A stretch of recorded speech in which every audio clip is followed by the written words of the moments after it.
Allez, on attaque une grosse notion pour les révisions du bac de philo, la technique. C'est un sujet qui peut paraître complexe, mais en réalité, il est au cœur de notre quotidien. On va décortiquer ça ensemble, tranquillement, pour que tout soit clair pour l'épreuve. C'est parti. Voilà la grande question qui va nous servir de fil rouge. Ce smartphone qu'on a tous dans la poche, est-ce qu'il nous rend plus libres ou est-ce qu'on est devenu esclave de ses notifications? C'est ça tout l'enjeu. La technique, donc cet ensemble d'outils et de savoir-faire, est-ce que c'est notre meilleur allié ou une force qui finalement nous domine? Mais avant de se lancer tête baissée dans le débat, un réflexe absolument essentiel en philo, on doit définir les termes. De quoi on parle juste quand on dit la technique? Alors attention, la technique, ce n'est pas juste l'objet en lui-même, que ce soit un marteau ou un ordinateur. C'est avant tout un système, un ensemble de procédés codifiés. Le mot-clé ici, c'est vraiment méthode. Pensez à une recette de cuisine. Ce n'est pas de la magie, c'est une suite d'étapes bien précises, rationnelles, pour transformer quelque chose et atteindre un objectif. Eh bien la technique, c'est ça, mais appliqué à l'ensemble du monde qui nous entoure. Et autre point important, il ne faut pas tout mélanger. La science, son but, c'est de connaître, de comprendre le pourquoi des choses par pure curiosité intellectuelle. La technique, elle est dans le comment faire, elle vise à produire, à être efficace. Et l'artisanat dans tout ça? L'artisanat, c'est plus un savoir-faire qui vient de l'expérience, un peu de la débrouille, alors que la technique, elle, s'appuie sur une théorie, sur un savoir appliqué. Ok, maintenant que la définition est bien posée, on peut rentrer dans le cœur du problème, cette nature vraiment ambivalente de la technique. On parle souvent d'un outil à double tranchant. Est-ce un simple instrument qu'on maîtrise ou une force qui finit par nous prendre au piège? Et voilà tout le paradoxe. D'un côté, soyons clairs, sans technique, on n'en serait pas là. Pas de maison, pas d'agriculture, pas de médecine. La technique nous a littéralement libérés d'une nature qui pouvait être très hostile. Mais de l'autre, on peut se demander si en transformant le monde à ce point, on ne se transforme pas nous-mêmes et peut-être pas pour le meilleur. Allez, commençons par explorer le côté un peu plus sombre, la critique de la technique. C'est cette idée que l'outil, qui devait être un simple moyen au service de l'homme, devient une fin en soi, et que l'humain, son créateur, se retrouve en quelque sorte l'esclave de sa propre création.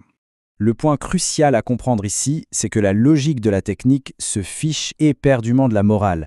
Sa seule question, ce n'est pas est-ce que c'est bien de faire ça, mais plutôt comment y arriver de la manière la plus efficace et la plus rapide possible.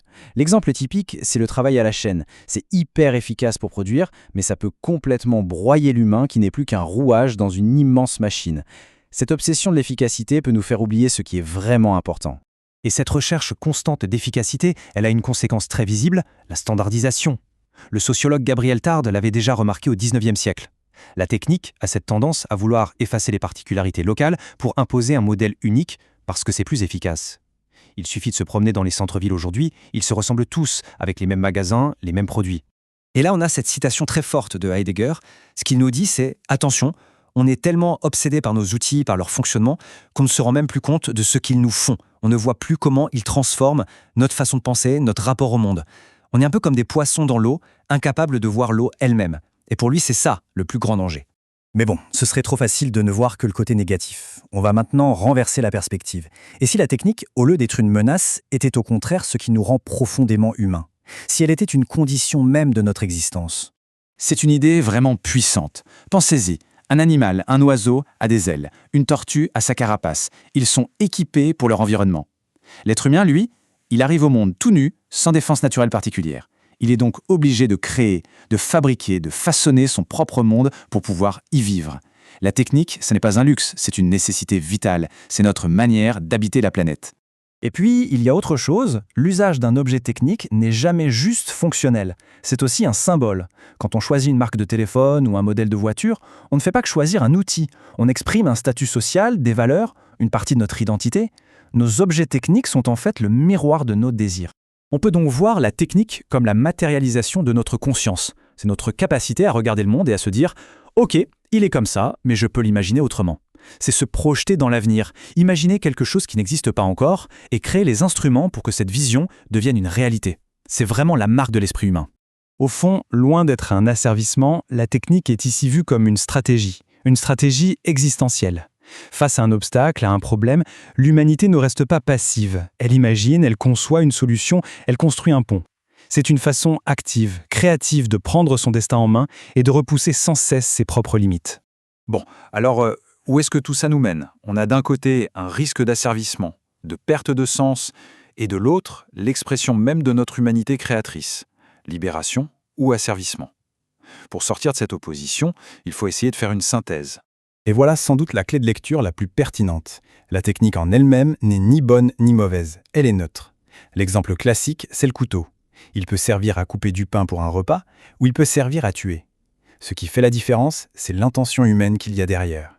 La technologie ne fait qu'amplifier nos propres désirs, nos propres contradictions. C'est un miroir de ce que nous sommes. Finalement, on se rend compte que cette question de la technique nous oblige à nous interroger sur tout le reste. Sur notre nature profonde, c'est l'axe de l'existence. Sur nos valeurs et nos buts, c'est l'axe de la morale. Et sur notre rapport à la réalité, c'est l'axe de la connaissance. C'est un vrai carrefour philosophique. Et on termine avec cette question qui est une ouverture parfaite pour une conclusion dissertation. Si nos outils ne sont que le reflet de ce que nous désirons au fond de nous, alors les regarder en face, c'est comme se regarder dans le miroir. Alors la question se pose, que voulons-nous vraiment? Toujours plus de vitesse, plus de confort, plus de contrôle? Et au fond, quelle vision de l'humanité sommes-nous en train de bâtir à travers toutes nos créations? C'est la grande question que la technique nous pose à nous aujourd'hui.